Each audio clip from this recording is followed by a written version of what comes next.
Greetings and welcome to the Department of Tangents podcast, a conversation with musician and journalist Ted Drozdowski with an excerpt from the audiobook of Ghostwall by Sarah Moss. I'm your host, Nick Zano. I first became aware of Ted when I was working at the Boston Phoenix, reading his reviews and features as I helped to transfer them from the print edition to the web. It wasn't until later when I put together a benefit show and Ted stepped in as a player and an organizer that I really got to see how powerful a guitar player and songwriter he was and is. Then I got to see how he put the two together, doing a show on the history of the blues at a local museum and using his guitar to illustrate different periods and styles. For years, Ted has led, recorded, and gigged with his project Scissormen, but with this new album, Coyote Motel, he has expanded his musical landscape. There are more players, deeper textures, more ambitious songwriting. The psychedelic sounds from his previous work are at the forefront here, which you might have heard on last week's featured track, Still Among the Living. He's also still a prolific music journalist, now an editor with Premier Guitar. If you're a guitarist and gearhead, you've likely read his stuff in the magazine's excellent Rig Rundown series. You will hear about all of that and more in this conversation, as well as Ted's heartfelt explanation of what moving to Nashville has done for him, both as a musician and as a human being. And afterwards, this week's featured track, an excerpt from the audiobook of Sarah Moss's extraordinary new book, Ghostwall. More on that later. Now, here's Ted Drozdowski.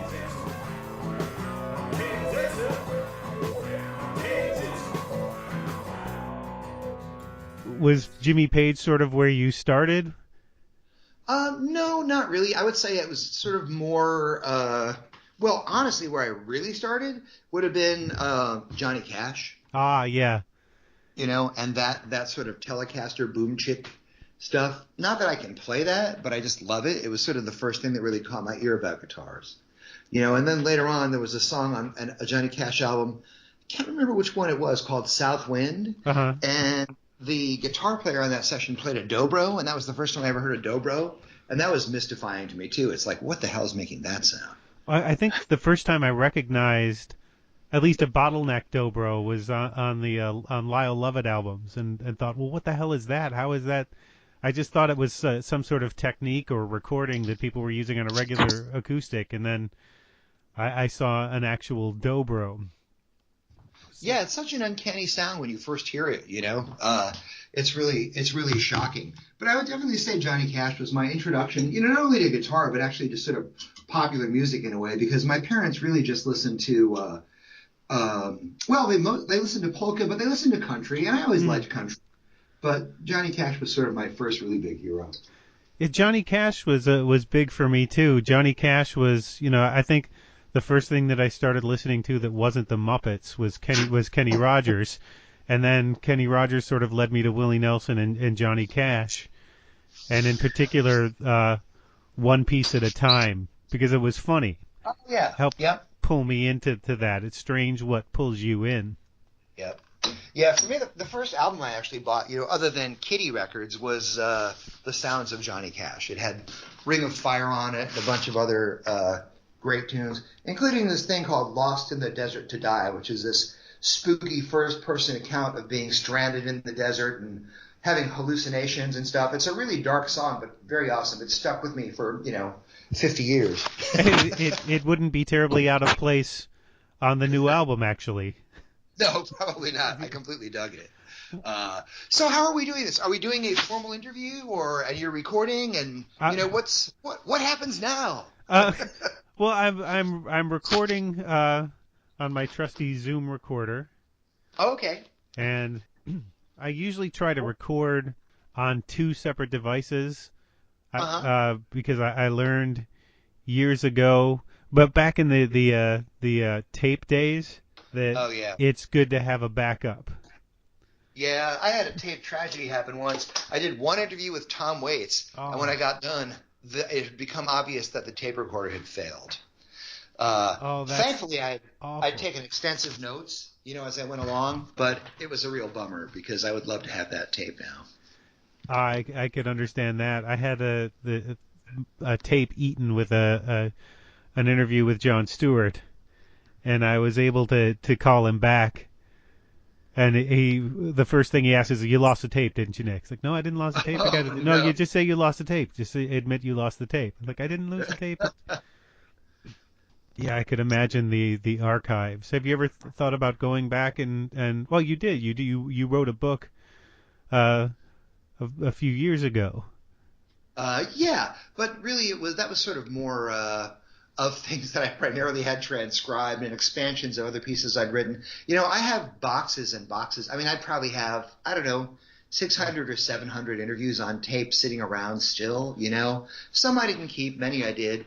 And today these days I have a lot of digitized interviews, which would make it a lot easier. But people have offered to pay me for some of my interviews on tape. But honestly, I just don't feel like I have the time to digitize them. Mm-hmm. It's too much work. And I also don't think I have, I could dump it straight into GarageBand from a cassette player. And that sounds okay, but I'd like to be able to do it in a better way. And I just really, plus it's time consuming. Maybe someday, maybe that'll be one of my projects for my dotage. Mm-hmm. I'm not currently in my dotage. Everything I'm not doing now is for that. Well, you did call Obsessions of a Music Geek Volume 1 Blues Guitar Giant, so presumably there's a Volume 2 lurking somewhere there. Yes. Yeah, it has yet to surface. I was actually thinking the second one would either be a basic instructional / inspirational book for beginning guitarists, mm-hmm. which I think would be fun. And I have a lot of stuff that I did for Gibson that kind of goes along those lines that I could expand on. And then the other thing I was thinking about was maybe doing something on avant-garde guitarists. Mm-hmm. So it's pretty guitar-centric all the way through. And I haven't really pulled the trigger on either one because it's actually way more fun to make albums. Yes.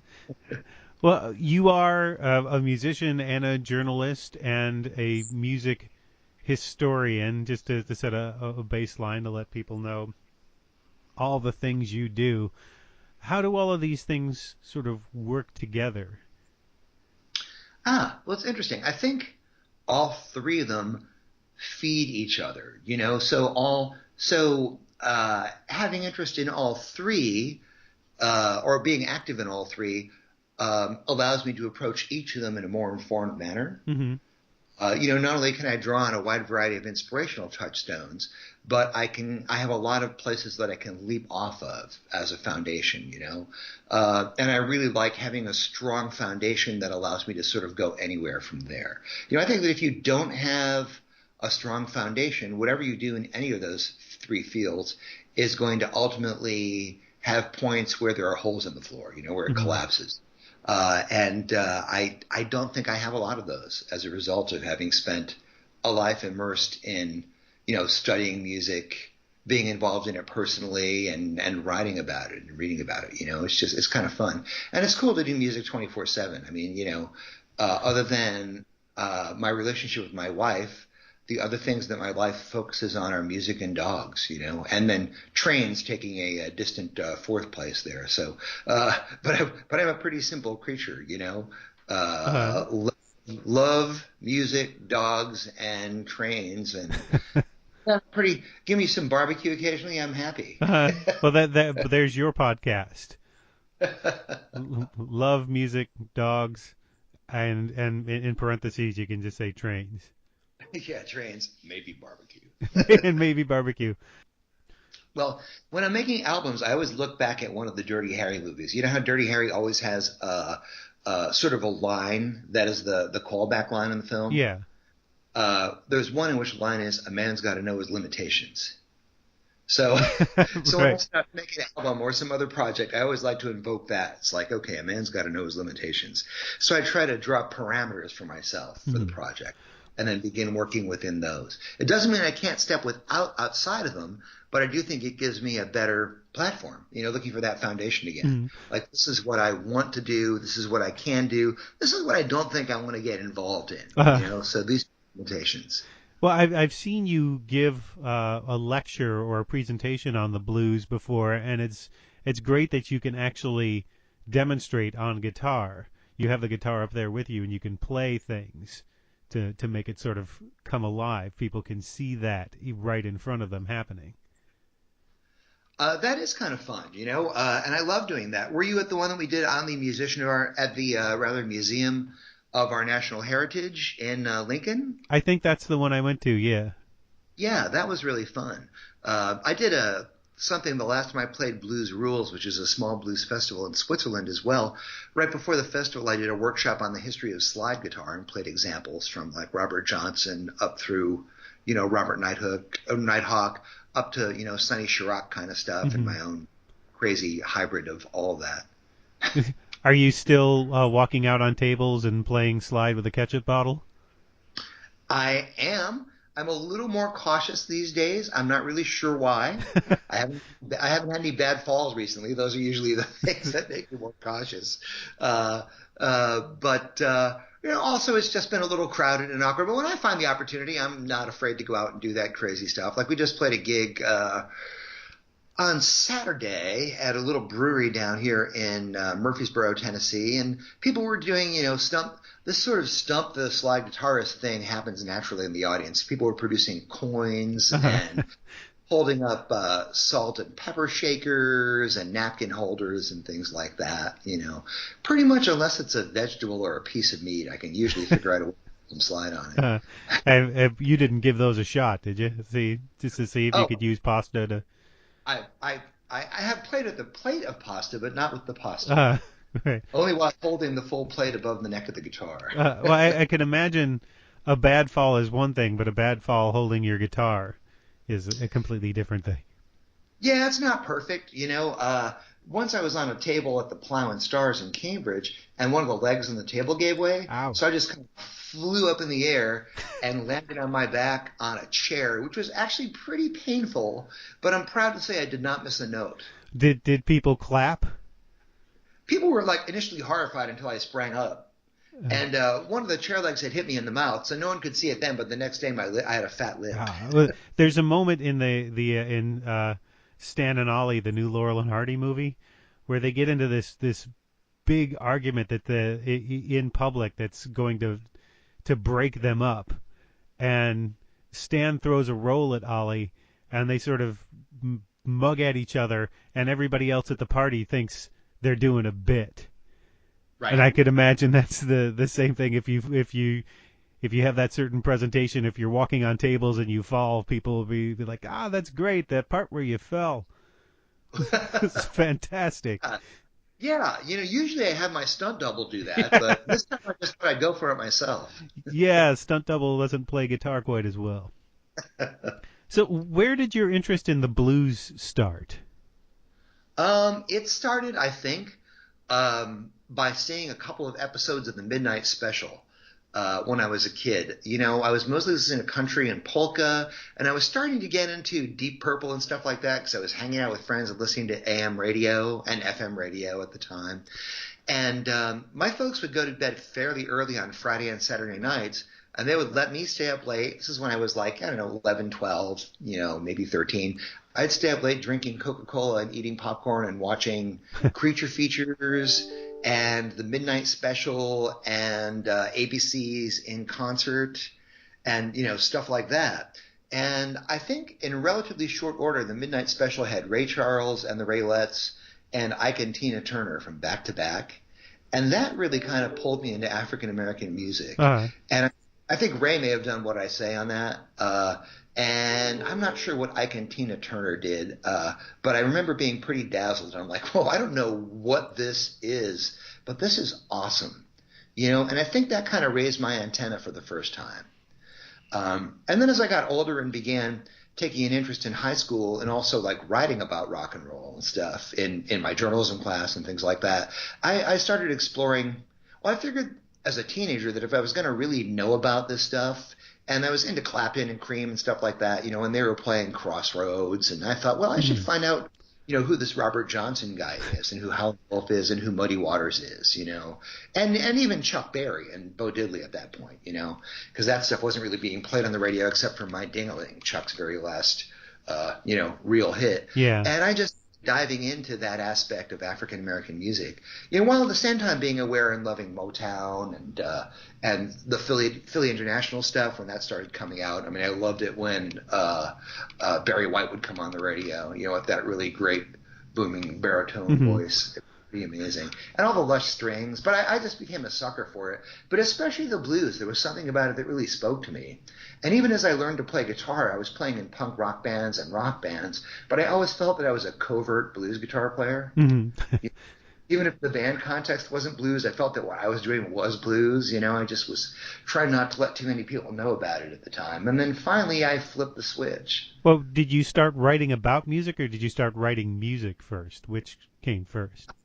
I actually started writing about music first, and I didn't really have a playable guitar until I was already writing about music for the daily paper in the town that I grew up in and for my college paper. So I was probably about 19 when I really got my first, decently playable acoustic guitar. Or actually more like 20 before I really got my first decently playable acoustic guitar. I'd hacked around, I'd asked my folks for a guitar when I was a kid, maybe when I was about 12 or 13, and they got me one from S&H Green Stamps, and the action was about 1.5 inches off the the string height was like 1.5 inches off the fretboard, and I thought it was my fault that I couldn't play that thing, Right. But if I'd known enough to tune to slide at that point, I could have played that thing. But I just couldn't do it. And then when I was 17, a friend of mine went away for the summer with his friends, and he let me babysit his guitar. And all of a sudden, all those chords that had been so elusive in the past revealed themselves to me, and I was able to play an E and an A and a C and a G. And I'm like, oh, man, it was the guitar. But then I was busy working and saving money to go to college. So it wasn't until I was actually in college that I got to lay my hands on a playable instrument and seriously start learning chords and stuff and structure. And then off I went. So you were trying to suppress the blues player in you for a while? When did that finally pop out? Well, when I started to actually move from chords to playing single notes, I found that pentatonic leads sort of spoke to me quickest and easiest. And then it started to emerge from there, But when I was actually playing in bands with friends and stuff, it wasn't really what was kind of happening where I was, which was in New England at the time, So really we were kind of playing punk rock and the Doors and stuff like that. And, that stuff wasn't – well, the Doors were pretty bluesy. But it wasn't really that, that kind of thing. And I didn't start hanging around with blues licks and songs until about 1983. At that point, I was pretty well versed in blues, and kind of two things happened at the same time. I was really interested in – I was doing a lot of writing. I was working a day gig at an industrial trade magazine in Boston called Purchasing, the magazine America's Industrial Buyers. And great so I was tagline. writing about steam traps and wooden pallets and transportation rates and stuff like that, and interviewing these guys who were basically suits working in the purchasing departments at different industrial organizations. And on the side, I was, practicing, learning my guitar licks and starting to play in punk rock bands. But Robert Palmer's book, Deep Blues, fell into my hands. I can't even remember how. I think I just found it at a bookstore and said, oh, this looks cool. That's how it happens. And I was so captivated by the writing in it. And it was right about the same time that the first Stevie Ray Vaughan record came out. And I thought, this guy's playing is just astonishing. And even though he was fast and flashy, he also had a real emotional sensitivity to the music that spoke to me even more. But the volume and the technique fused this old soul music with something kind of a new kind of fresh energy. And that combination and Robert Palmer's ability to bring the music that he wrote about to life really just made me decide to take a deeper dive. And I had already been a fan of Palmer's writing when he was the chief pop critic at the New York Times. When I was in college, my goal was to someday write for Musician magazine, and I actually worked for that magazine for a while when I got out. But his writing in the New York Times I just found very inspiring because he had this beautiful technique for making you understand how music sounded with language. And that's the failing of a lot of people who write about music. They can't really convey what the music sounds like in language. But Robert Palmer had no problem in doing that. And when I worked at Musician, I was actually lucky enough to, work with him on a couple of the pieces. And later on we became friends. But anyway, Deep Blues. As you might notice, I'm a serial talker. But anyway, That's okay. That's what these things are for. Okay. But when I got my mitts on Deep Blues, I was so inspired by the way he brought the music to life that I resolved to buy every record mentioned in every chapter and buy an album by every artist mentioned in every chapter as I worked my way through the book. So I read chapter 1 and went out and got all the records. I read chapter 2 and went out and got all the records. And, luckily at the time, blues records weren't really all that popular, and they were still vinyl, and you could get most of them for between $2 and $3 used at used record stores. Mm-hmm. So I built a collection of great blues records. The foundation of that was going through Robert Palmer's Deep Blues and buying all the records, everything from Sun House on up to Sun Seals. And then you wound up actually touring juke joints as well at one point. Yeah, when we actually put Scissormen together and started going down to Mississippi and playing and stuff, and Arkansas and Macon and places like that, we ended up playing a bunch of actual juke joints. We're pretty much the rule when you're in a blues band is anywhere that there's a gig that they're offering to pay you money, Mm-hmm. And the fun thing is that some of those juke joints pay better than clubs in cities. Now, what's the definition of a juke joint for people who might not know? Typically, it's either a rural or urban club where, raw, lively music is played, but it's very informal. There might be a cover charge, there might not be a cover charge. Very often, the booze isn't delivered by a distributor. It's often, bought at the local, Walmart. Beers bought at the local Walmart, brought in. If you want to bring in hard liquor, often they'll sell you setups, which means that you can bring in your own booze as long as you buy their Coca-Cola or whatever you're mixing it with. Uh-huh. Or there's like a bottle fee, like bottle fee $1.75. So you can bring in a half gallon of vodka if you pay $1 at the door. Now, was that experience influential in any way, just playing those places? Well, in a sense it was, but at that point I was already kind of on that path anyway, Mm-hmm. from going to juke joints. When I started traveling to North Mississippi in the early 90s, and again, Robert Palmer is responsible for this too, as is Robert Muggy, whose work I've always enjoyed as a filmmaker. But Robert Palmer and Robert Muggy made this movie called Deep Blues, and I think it was 91 or 92, and I got to see an advanced screening of it at the Coolidge Corner Theater in Brookline about 6 months before it had its very, very, very, very, very brief theatrical release. Uh-huh. And in that film was the first time I saw Junior Kimbrough and R.L. Burnside and Jesse May Hemphill. And when I saw them playing at Junior's Juke Joint, my reaction was, if that place exists, I have to go. Mm. And then 6 months later, through actually meeting and getting together with Robert Palmer and us hitting it off instantly and becoming total, buddies over Junior Kimbrough and R.L. Burnside and a shared love for Ornette Coleman, who Robert had actually played with, and Sonny Chirac and all this other, art ensemble of Chicago stuff, all this, crazy out music, which in many ways Junior Kimbrough was an example of as well. Beefheart, we got together and met, and, it was supposed to be like a half-hour conversation became a 3.5-hour hang, Uh-huh. with just a crazy conversation about all kinds of great music. And we became really good friends. And he said, well, listen, man, you should go to Junior Kimbrough's Juke Joint. I'll give you the number of the guy who runs Fat Possum Records, and I'll hook you up. Call him in like a week. So like a couple months after that meeting with him, this was maybe this was like maybe in October of 92, if I remember correctly. Lori and I left Boston at 8 a.m., flew to Memphis, took a car to Mississippi, and by 2:30 in the afternoon, we were at Junior Kimbrough's Juke Joint watching him and R.L. Burnside play on a Sunday afternoon.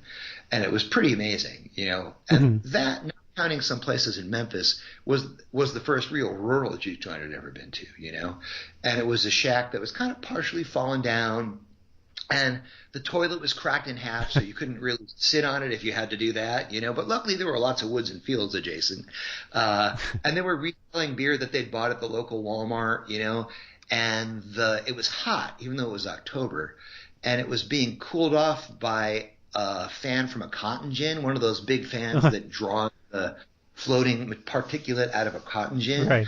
but it was about the size of a Cessna airplane propeller, and there was no shielding around it. So any drunk could have stumbled into it and been cut to ribbons at any time, and the PA kept coming in and out, and they were so loud as well. It was just kind of a really awesome thing, And at that point, I'd already been to New Orleans to a couple of little jukes, to Ernie Cato's place, and I'd been to Clarksdale for the festival down there. But Junior's place was really spectacular, and not just because Junior was in it, but that was one of the reasons. And It's great. And Burnside wound up becoming your mentor in a way. Yes, he did. Yeah, RL lived next door. And a couple of days later, I came back to do a formal interview with RL. I was instructed to bring him $25 and a bottle of Canadian Mist. It was his favorite beverage at the time. And we cracked that bottle open on the porch, and we had a really nice conversation. And then a short time later, within months, the House of Blues opened in Boston. Mm-hmm. And Theo Leesmeyer, who was the second booking agent there after Luz Boudreau, Theo invited me over because I was an editor at the Boston Phoenix at the time. He said, well, who would you like to see come play here? I know you're really into blues. And my first choice was Junior Kimbrough and R.L. Burnside. And sure enough, the first Fat Possum Juke Joint Caravan tour happened right after that. So they came up, and I took the week off work because they were staying for 4 days. And I put myself at their service. And by the time I stopped being their guide and their gopher in Boston, we had kind of become pals, And RL in particular was a very warm, open-hearted guy and kind of took me as a friend. And it was sort of funny. Neither one of them really knew I played guitar until I had known them for like 2 years. Mm-hmm.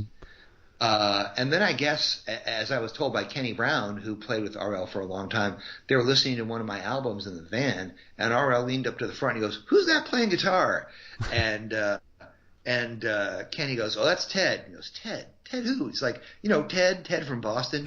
It's like, Ted, he plays guitar? He never told me he plays guitar. He's got to play with us. So, whenever I would see him after that, he would invite me to play, and I'd be like, man, RL, I don't want to mess up your music. To me, what they did was sacred. And it's like, I don't want to mess it up. No one's paying to see the white boy from Boston. And then one night I showed up at a gig, and they were actually playing at the House of Blues. And RL said, he grabbed me by the shoulders, and he said, listen, you have your own guitar. I don't want to hear any shit. I'm going to call you up 3 songs from the end, and you're going to come play. And I'm like, am I going to play with R.L. Burnside, or am I going to go to my grave saying, I could have played with R.L. Burnside? Right.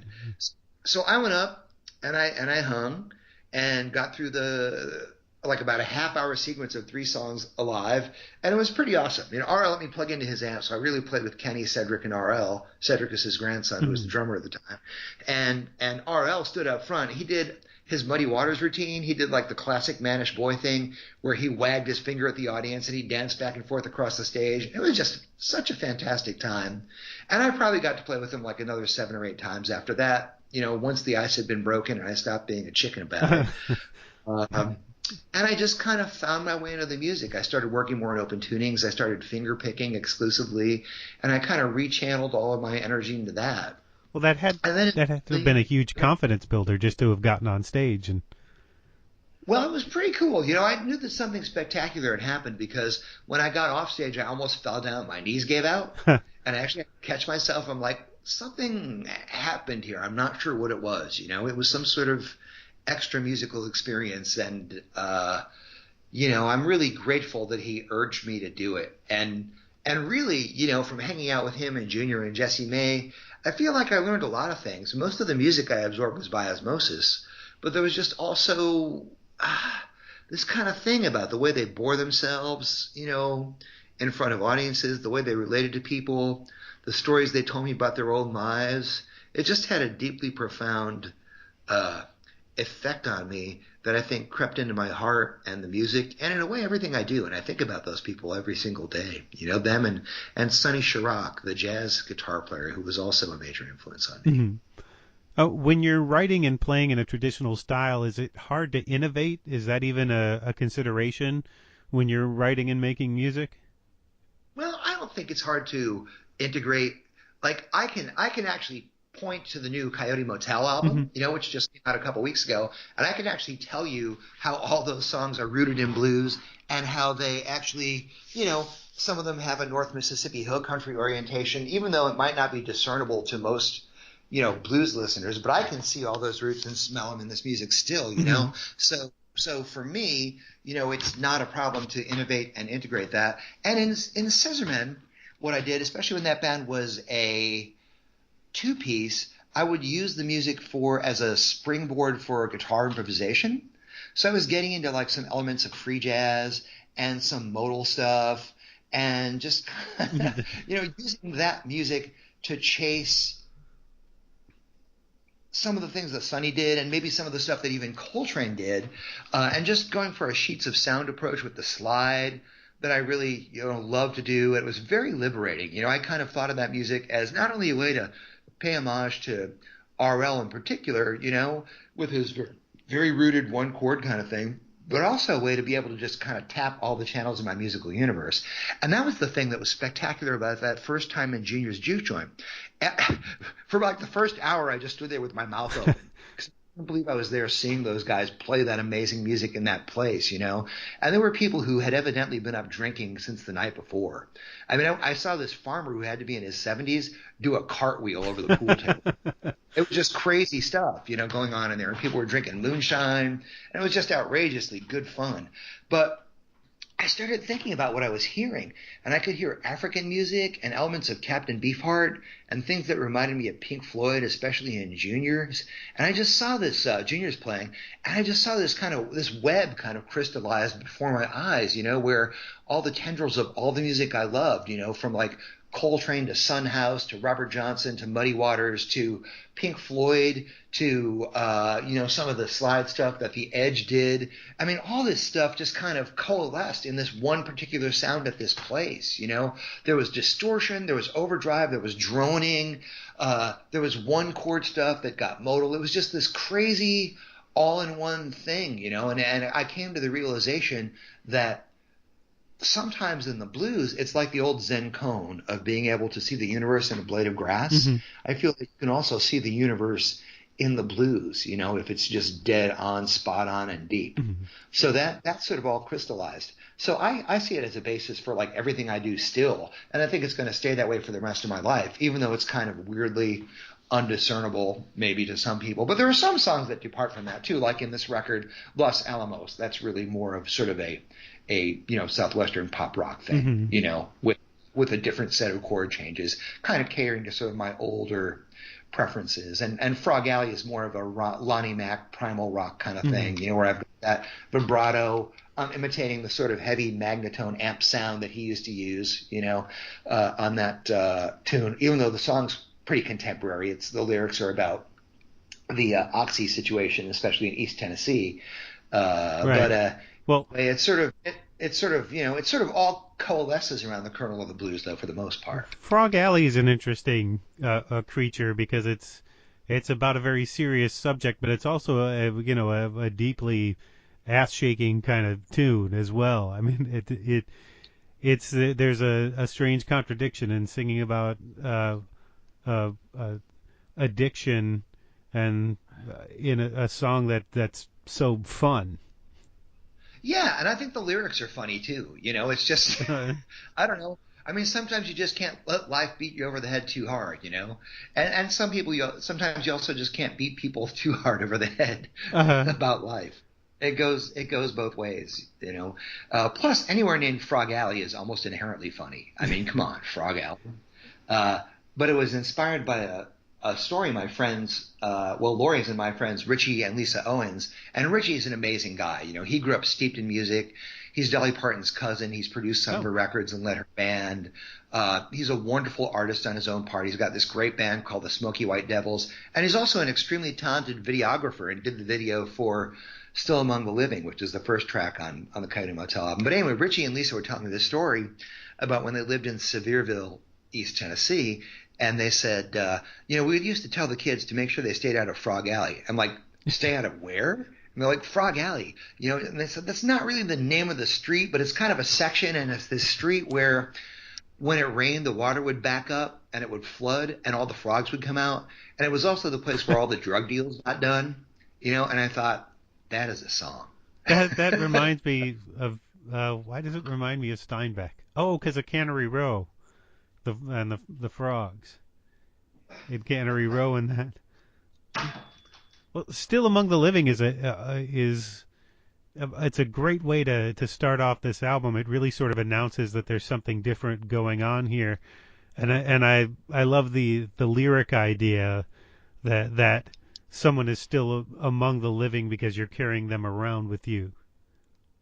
Yeah, and it's kind of weird. I had a to me it is kind of the sonic prelude to the record, because my previous records have either been that stripped down Mississippi hardcore thing, or like Love and Life, my last album before this one. That one is still blues, still very primal, a little edgy and experimental at times, but not anywhere near as much as this one, in which I just sort of embraced all of my ideas and influences and let them fly. It is the link between the two. You can hear Coyote Motel starting to happen, I think, on the last album. Yeah, and I think I've consciously, as I sort of accomplished a lot of things that I set out to accomplish with Scissormen, it started evolving, and I felt that I needed to write songs for a larger ensemble than a two-piece. So that's why Love and Life was a trio record. And then I found myself yearning to go even further, and really get into my roots as a fan of textural and exploratory sonic music, but at the same time preserve those Mississippi roots and also up my songwriting game. In a way, it was sort of that web that I mentioned that I saw at Junior Kimbrough's place, but brought to life in an album. All those connections I like to think are there. Mm-hmm.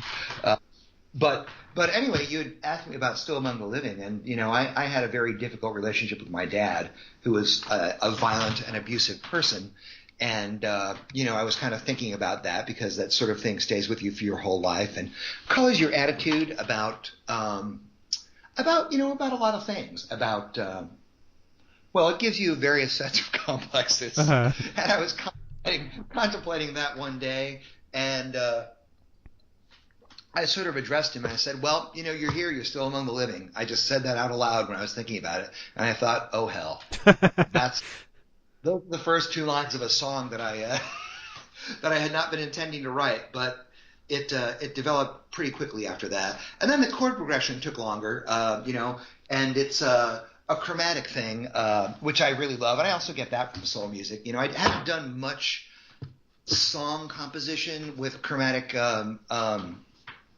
structures, but that song, and I think Let's Go to Memphis from my last album, which featured Mighty Sam McLean as a vocalist, those both kind of had that chromatic thing going on that I get from a lot of the work that Willie Mitchell did at High Records with guys like Al Green and stuff.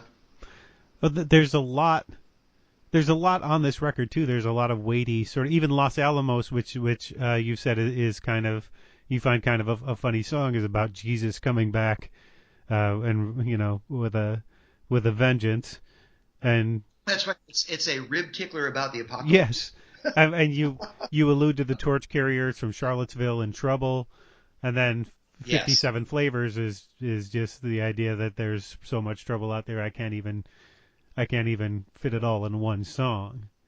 Yes, a lot of things go wrong for a lot of people, and it's sort of funny. I had the idea for the song and had the song fleshed out, but as it turned out, last year was actually a very troubling year, for me. Early in the year, the band was in an accident coming back from a gig, and thankfully we were fine, but, my van was destroyed, and it was a pretty traumatic experience for everybody.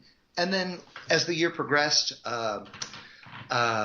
I ended up having trouble with my trigeminal nerve, which is the nerve that hits the top, middle, and lower jaw area of your face, as a result of an abscess that they couldn't discover. And my doctor ended up thinking I had a brain tumor. I had a lot of stuff going on, but the pain was debilitating.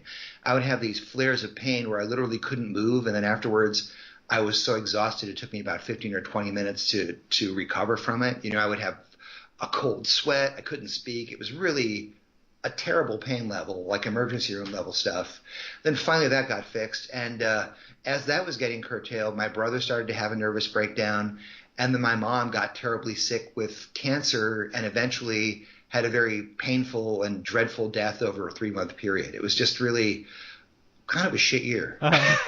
Well, so the song ended up being kind of prophetic, but, you know, I live it now when I sing it more than I had initially intended to. well, you've got songs like My Friend, which is about a friend of yours dying and still among the living. Is it tough to keep singing these songs live? They're about such painful experiences.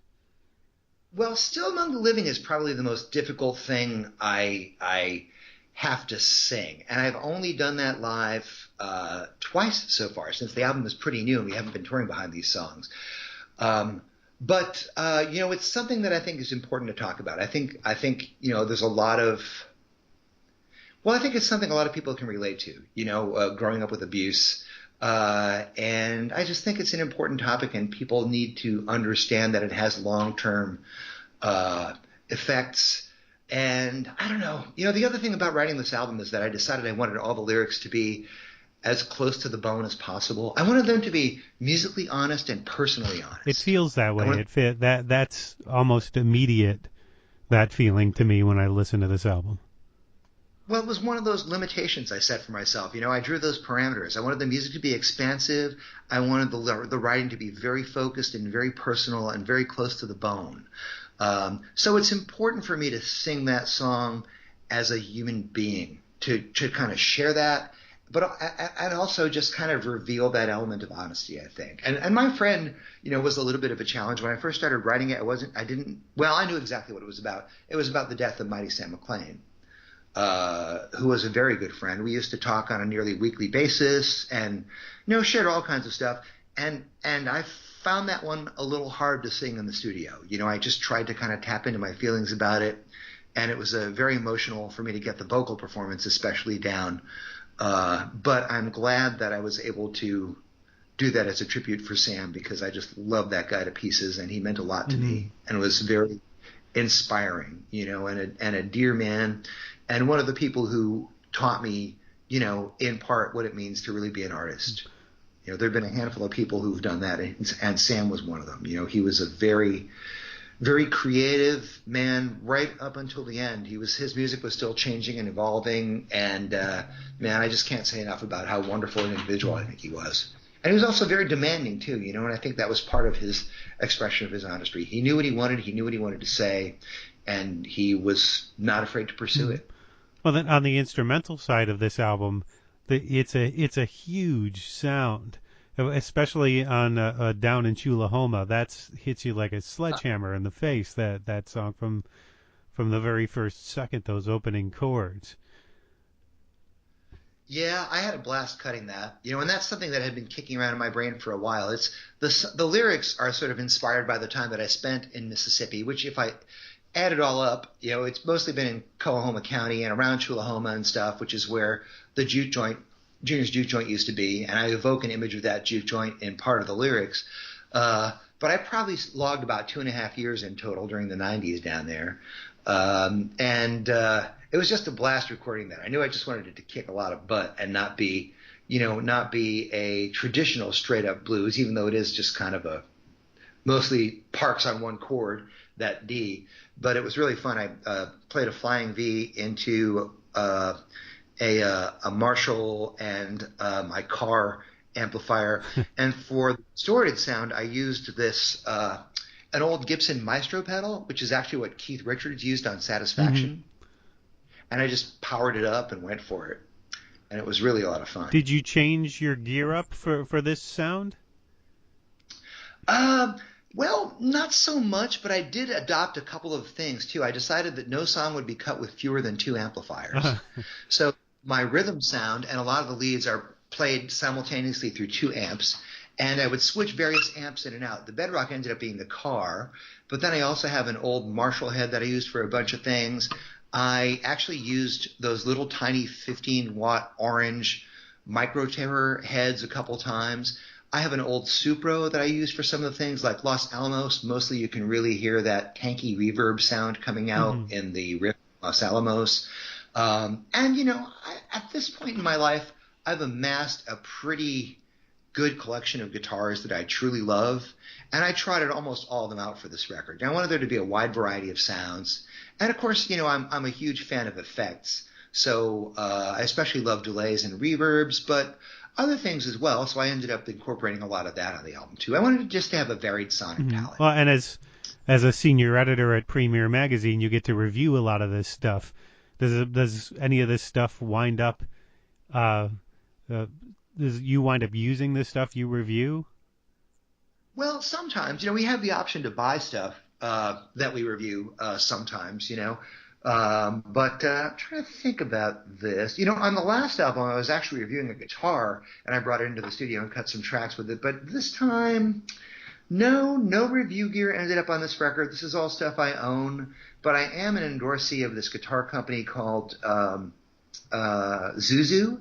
It's a small operation. Basically, one guy hand builds these guitars in his basement, and I call mine the Green Monster, you know, named after two of my loves, the Great Wall at Fenway, where I lived for a long time, and, well, not on the Great Wall, but I lived near it, and Godzilla, the original Green Monster. But this guitar is really beautiful. It's got a solid mahogany body and a handcrafted maple neck. He wound the neck pickup himself and dipped it. It's just really got a lot of love and personal craftsmanship put into it. And it's everything that I could want in a guitar. And that guitar is kind of the primary guitar on this record. It makes the most appearances and is sort of the MVP instrument. But it's beautiful. If anyone gets a chance, they should go to Zuzu Guitars online and check out Chris's work, Chris Mills. It's really outstanding stuff. So that guitar is there. You know, he sought me out after Love and Life came out because he was looking for a roots guy, you know, as an endorser. And a mutual friend of Reeves Gabrels' suggested me, and I wrote him back and said, well, I'd be interested. I'm very flattered. I mean, as a kid, I never imagined anyone would want me to endorse any of their stuff. You know, it's kind of something that I thought only famous musicians got. And I basically said, you know, if you don't mind, here's what I'd like. You know, I like things that have sort of a Fender scale neck and that kind of level of playability and bendability. And I also would love a guitar that does what a Les Paul does and what a Telecaster does.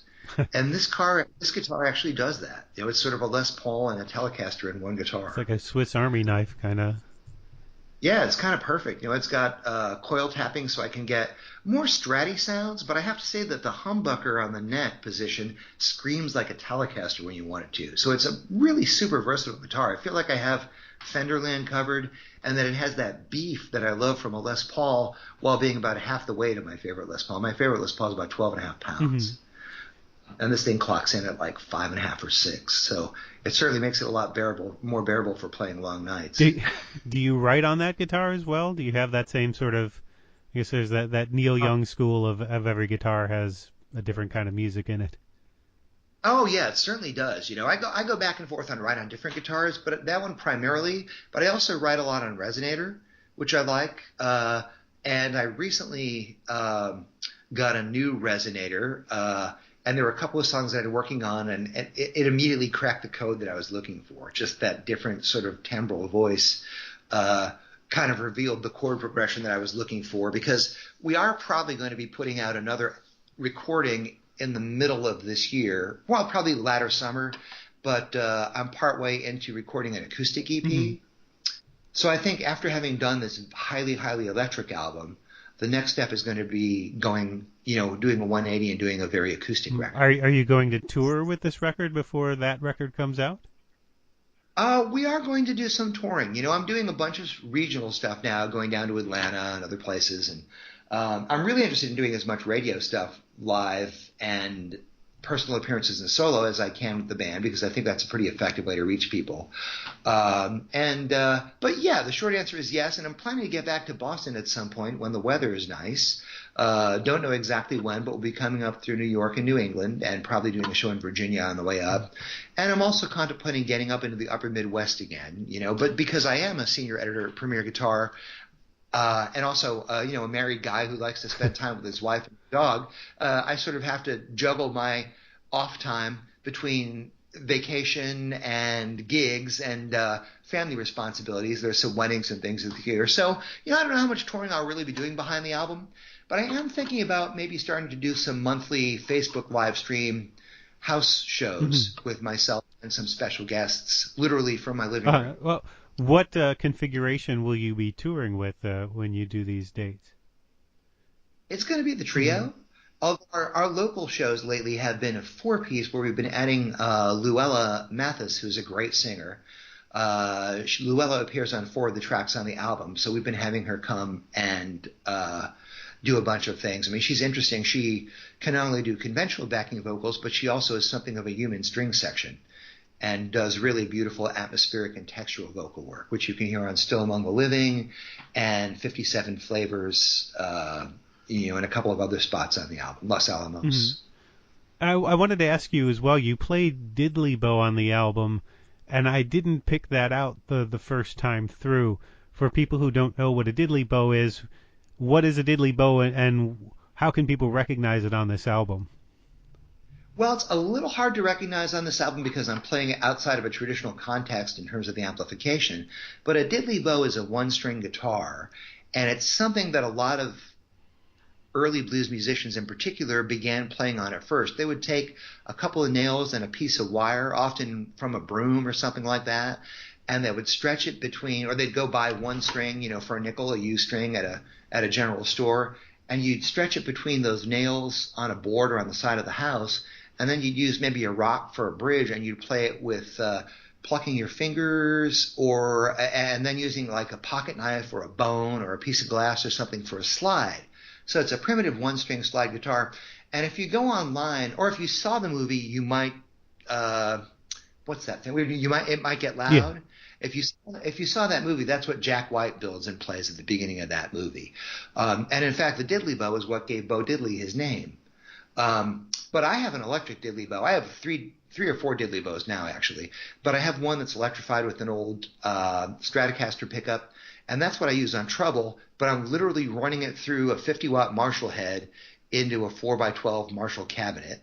And I'm running the other signal of that is going into a micro terror. So it's heavily distorted, and there's also digital delay on that and an overdrive pedal. So it's this really walloping wall of sound in that song treble, but it's actually all coming from one string.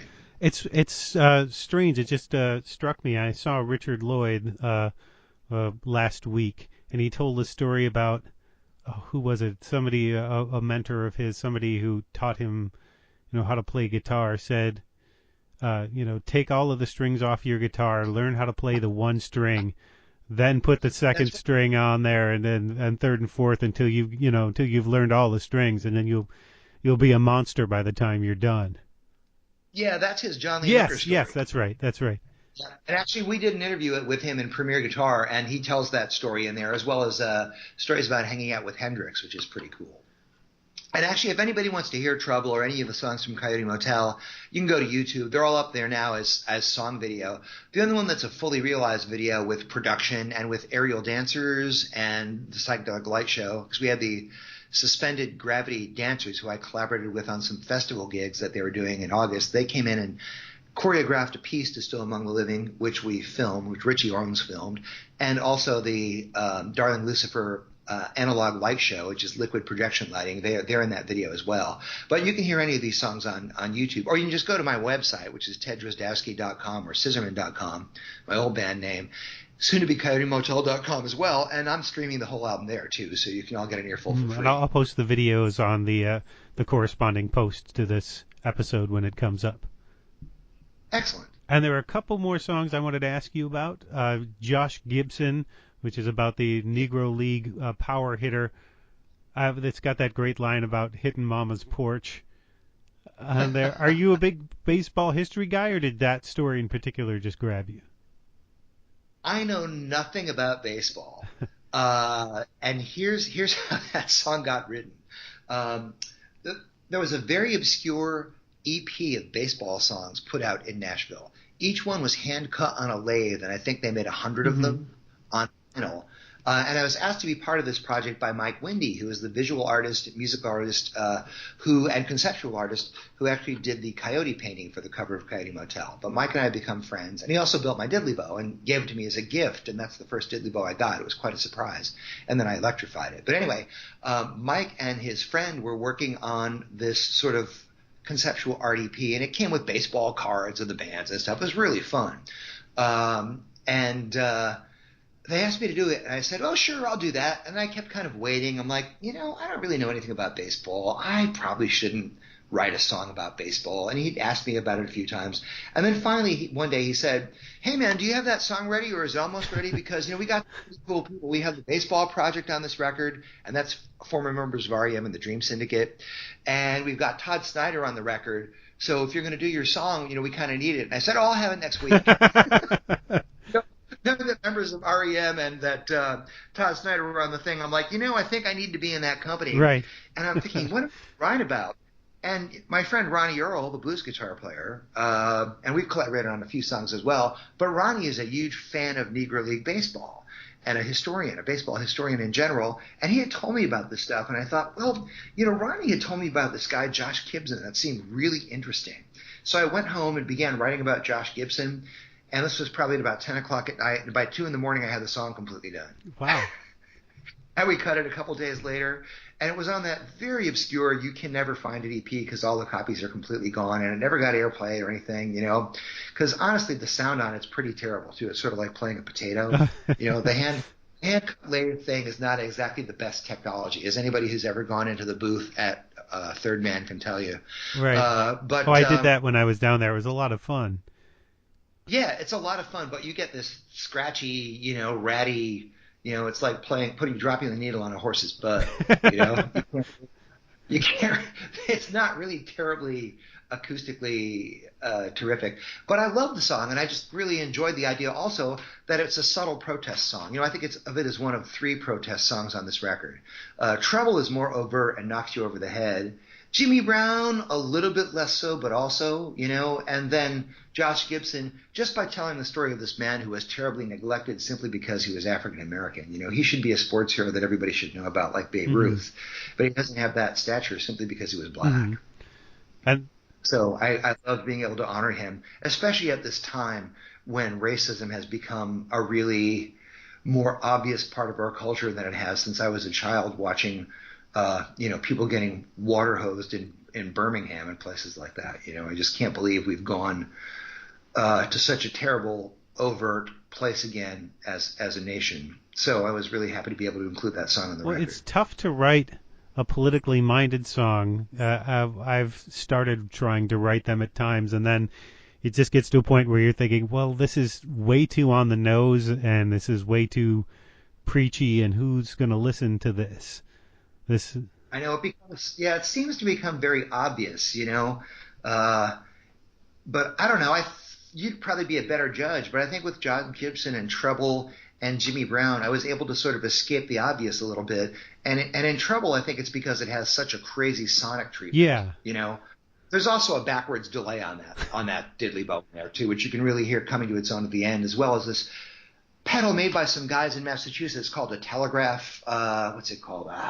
It's a telegraph pedal where it's used as a kill switch, so you hear that thing at the end. And in Jimmy Brown, I think by making it a story about a person, and really Jimmy Brown is a composite of a lot of African Americans that I've known over the years. I feel like I evaded some of the preachiness. Well, if you concentrate on one person's story, I think that helps as well. Yeah. And it's also interesting how do you match a sound to the words? What made you think of what made you put those particular chords to Josh Gibson or to Trouble? You know what I mean?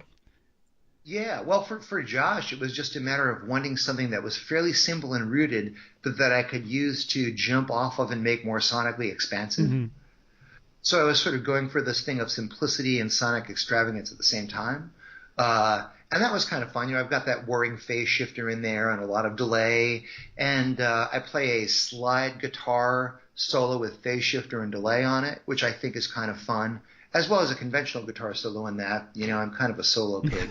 The, the only song that doesn't have a solo. There are two songs that actually don't have solos on this album because I tried to be more concise here and a little less self-indulgent. But Josh Gibson is not one of them. Except for it. And in Jimmy Brown, you know, I just wanted something really impactful. And the first bands that I played in were punk rock bands, so I kind of drew on that and Led Zeppelin and combined the two as an inspiration for my musical source points in Jimmy Brown. And I also just love the sound of those sort of like clipped pinch harmonics that Roy Buchanan was such a master of doing. So I put one of those in there too. The recurring riff in that song is based on pinch harmonics. It's probably too many, but I don't care. The song was only 2 minutes and 17 seconds. How many can there be? Well, the other song I wanted to ask about was there's one cover on this, and that's Tin Pan Alley. And it's a song that Stevie Ray Vaughan covered as well. And I was wondering, you said you've admired that song and his cover of that for a while. Was it easier to put it on this album, which wasn't quite as obviously a straight blues album? You know, it never really occurred to me to try to record it because one of the things I love about Ronnie Earl and one of the things I love about Stevie Ray Vaughan, who also knew each other, is that they are both absolute masters of the slow blues. You know, Ronnie just can play a slow blues that will just eat your heart out. And Tin Pan Alley, Stevie's version, the leads, even though they're so melodically beautiful and there's some super fast playing in there, but the dynamics are just incredibly sensitive, and he is so attuned to conveying the emotions in that song, you know. And it's all a live take, including the vocals too. And they weren't planning to record that song. The band just started playing that at one point in the studio, and the engineer hit record, and literally when he hit the last notes, the tape ran out. Yeah. You know, this is the story I'm told about that song. And to me, it's just such an emotionally sensitive framing of that song. It was something I never thought I would approach. And yet I wanted to do a psychedelicized version of a traditional blues and take it to a completely different place. And I wanted it to be a slow blues. And I thought, well, why not zero in on my favorite? You know, why not go to Tin Pan Alley? And I just did my best to layer guitars, you know, and to take it to different places. And it's one of the two places where for the guitar solo I was trying to channel my best David Gilmour. So the solo at the end with the heavy, it's got a compressor on it, and you can really hear the delay and the snap and response of the compressor in the guitar sound. That and Still Among the Living were both my feeble attempts to play, you know, like David Gilmour, who is one of my favorite blues guitarists of all time. You know, he's playing in Pink Floyd, but you know, I just think of almost all of his great solos, including Comfortably Numb, as blues solos. And he is, I think, one of the greatest blues guitarists of all time, especially for his soloing. But anyway, I sort of fused that, and there's 4 layers. There's 2 different guitar tracks recorded through 2 different amplifiers, so that's 4 tracks right there. Then I have another track going through it. Then I've got backwards guitar in parts, and I have some slide layered in, and then I have that solo in the back. So there's a lot of guitar tracks on that thing. I'm very much a fan of texture and layering. You know, it's kind of funny. There's a philosophy that I think is extremely limiting and narrow-minded in making blues records that should all be cut live. And that can work really well. But, you know, Eric Clapton didn't make his first solo record live. Derek and the Dominoes didn't track everything live for Layla. You know, there's overdubbing and stuff on that. You know, Hendrix didn't track everything live, and that was in the mid-'60s. So it's like, come on, people. You know, there's been that previous blueprint. And I think if anyone gets confused about what I do because it's sonically expansive, I think they're sort of Luddites at best and musically ignorant at worst. So there, I throw down the gauntlet. I guess it depends on what you want to do with the album, I guess. If you want to build something, that's one thing. And if you just want the sound of this band playing, and you have a band that's been playing together for a while, then you tend towards cutting it live. Well, all the Scissormen records that I did, except for Luck in a Hurry, were cut live on the floor, including vocals. So Love and Life is that way. The Jinx Breakers EP is that way. Obviously, the 2 live recordings, you know. So that stuff was all sort of done live, including vocals. And then I decided that I would get into overdubbing a bit more for Love and Life because, again, I was thirsting for a more varied sound. And also wanted to relax and have vocal performances when I wasn't competing with the guitars, because that, in a way, I almost didn't have any choice, because I actually recorded the Love and Life album in a studio on the top of the mountain behind the Loveless Cafe here in Nashville that was located in a military surplus tank repair tent. So, you know, all the sounds just sort of are as naturalistic as they could be there because there's no room reflection, because there's no room. But also, right. If you're cutting vocals under those circumstances too, there's going to be a lot of instrumentation cutting in, especially since I'm not really the quietest guitar player in the studio. I mean, there are people way louder than me, but I like to actually just kind of open the amps up so the tone can breathe. And so you have some attenuation and more control over the guitar strings. You know, I want them to respond when I bite into them. Do you think you'll keep heading in this direction? I know you've got an acoustic album you mentioned coming out later this year, but is this a sound you want to keep returning to? Well, it's a sound that I love, but beyond the acoustic album, I don't really have a vision for what comes next. I feel like I just got this album out, and I really want to live with these songs live. You know, this is the first time that I'm cutting songs that I've never played out in some cases, like Los Alamos and Frog Alley, we had never played out before. My Friend, we hadn't played out before. Jimmy Brown, we haven't played out before. Tin Pan Alley, we played out before once. 57 Flavors, I could probably count the amount of times we played that out on one hand. You know, Josh Gibson has been a set staple for a while.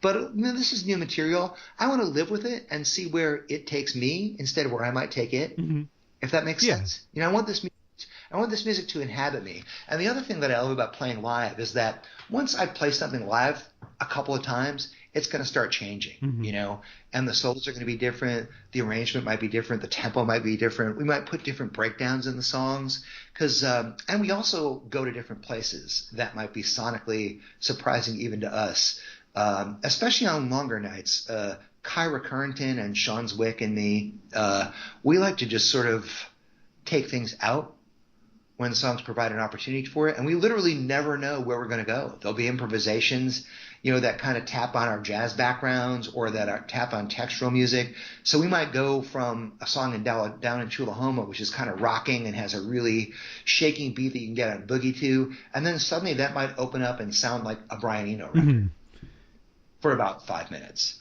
And then go into a Pink Floyd thing, and then just chomp back down into those badass crunching chords. That's a mountain of a song.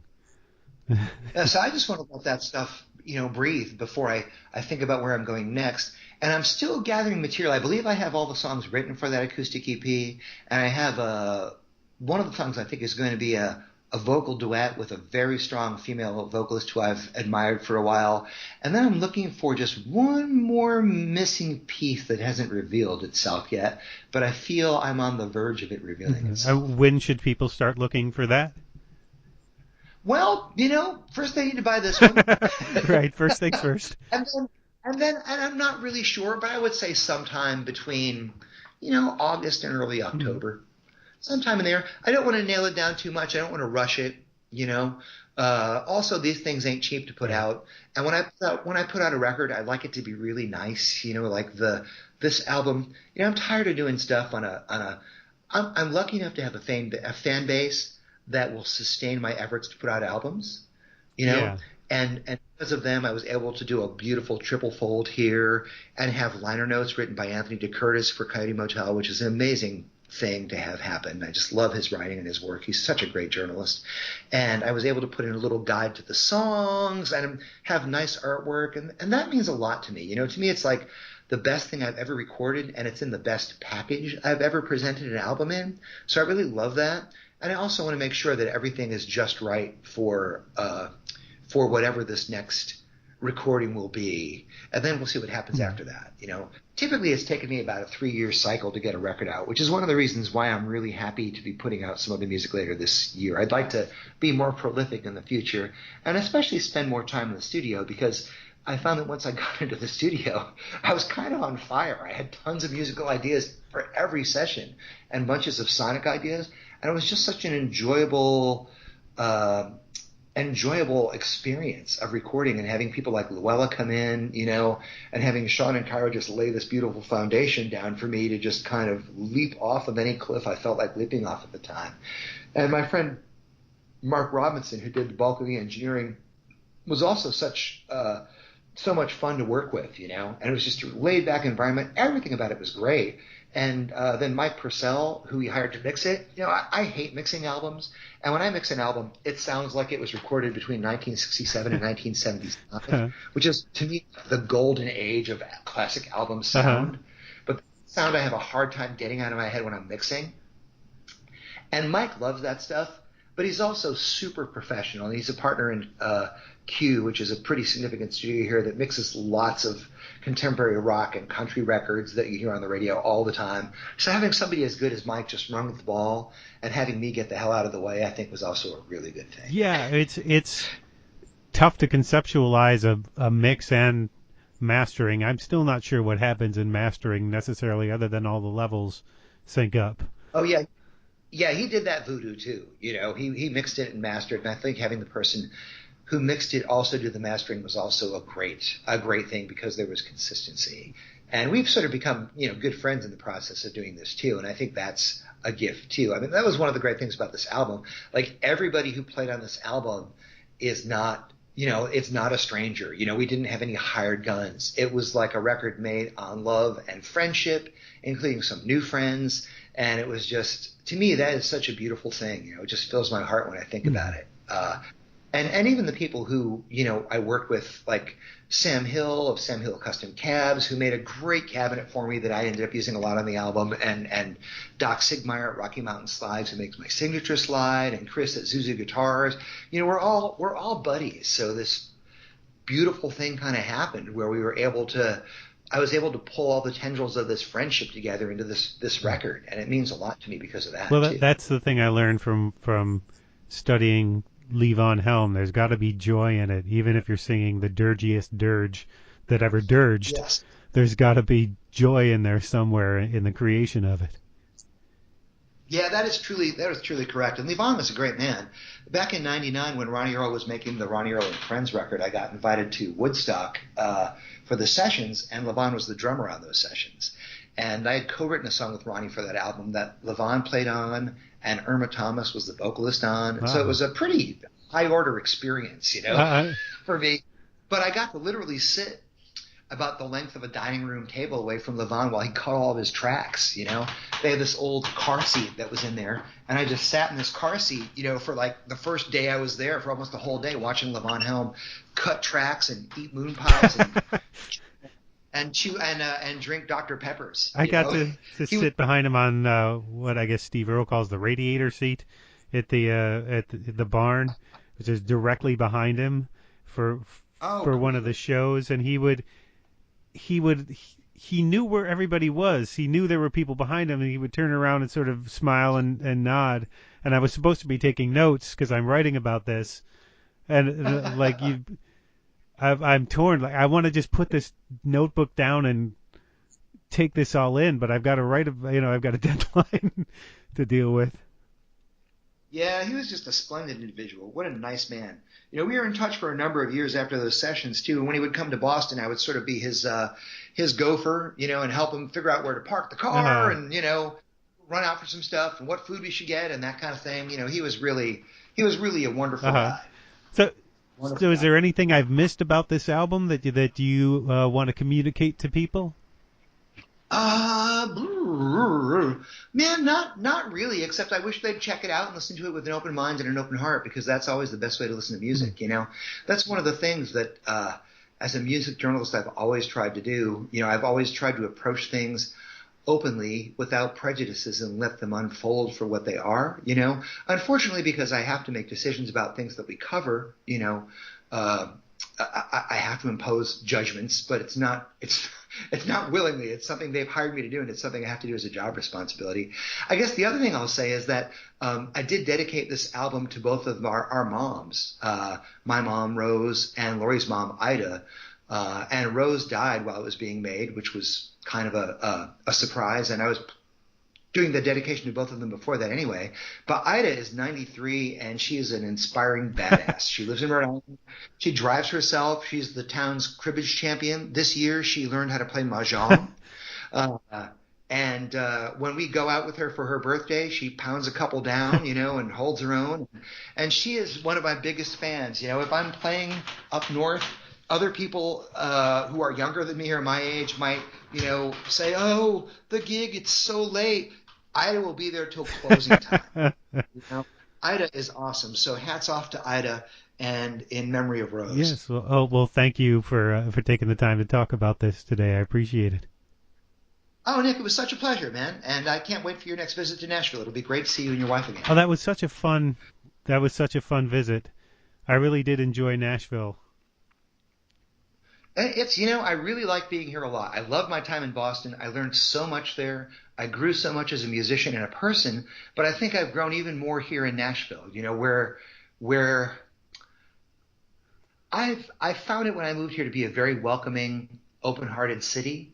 And I think that's a good thing. As I mentioned, and as the song "So Love Among the Living" implies, I had a tough upbringing as a kid. I was very insecure. It was sort of beaten into me.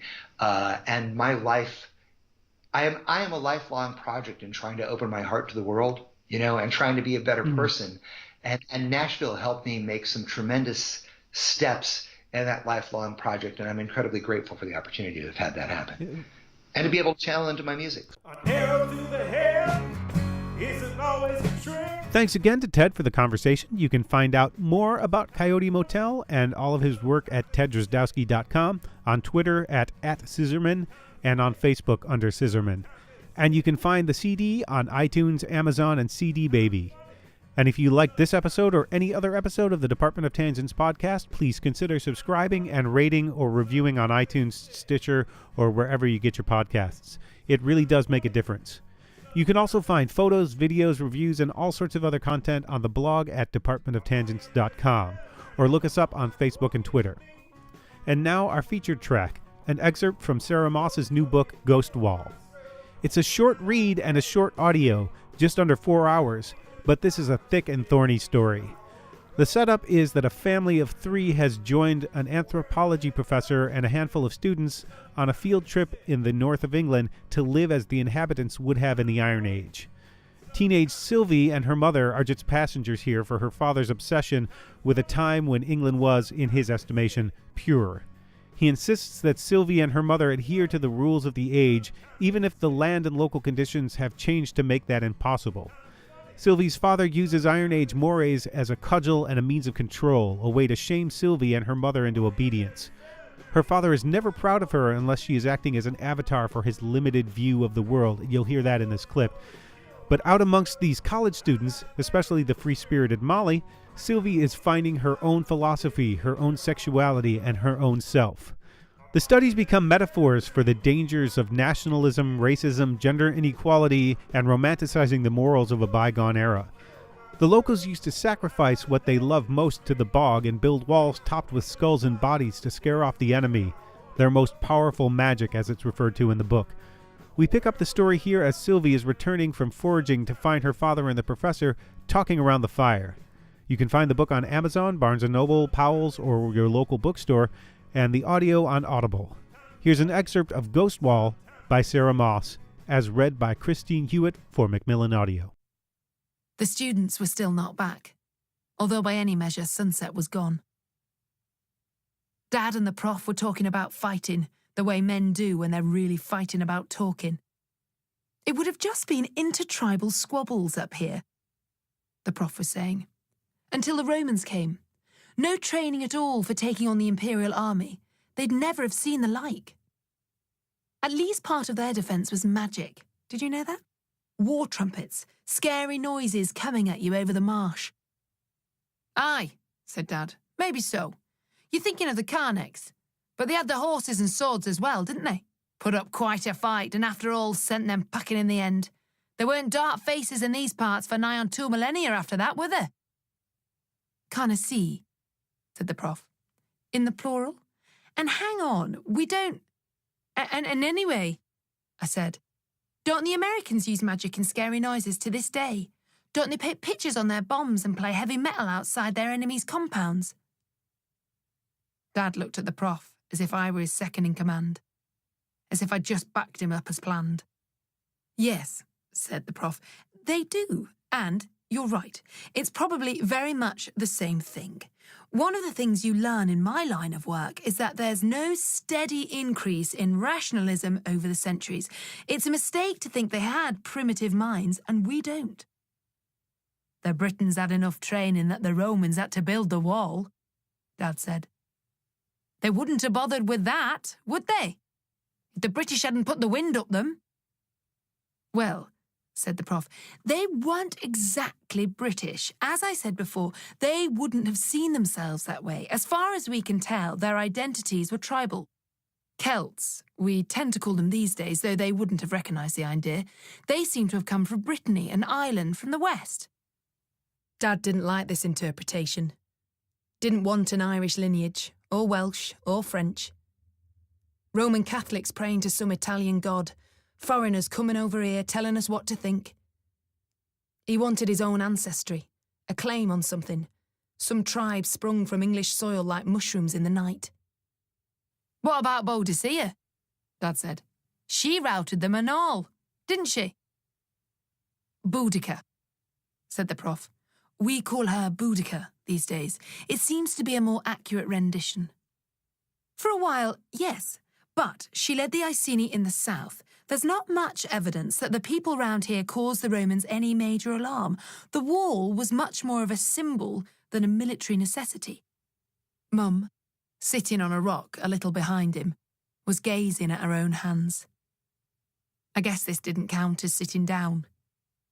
That she wanted her brown velvet armchair and the telly instead of wood smoke and talk about the Iron Age. But, said Dad. You can see, said the prof. Think about the stretch along Wyn Sill. You've already got a bloody great escarpment running for miles. No possible need to stick a wall on top. Doesn't make it any harder to cross or any easier to police. It's just a very impressive way of saying Rome was here. Yeah, said Dad. OK. But what about... Mum tensed. Her glance flickered towards him and away. It's a marker, said Prof Slade. The edge of empire. It's not to keep the barbarians out as much as to show where they are. It was never the Berlin Wall, Bill. No raked earth or watchtowers. Dad didn't say anything. He lifted his chin, locked eyes with the fire. Mum hunched on her rock, touched her arm where I'd seen the bruise earlier.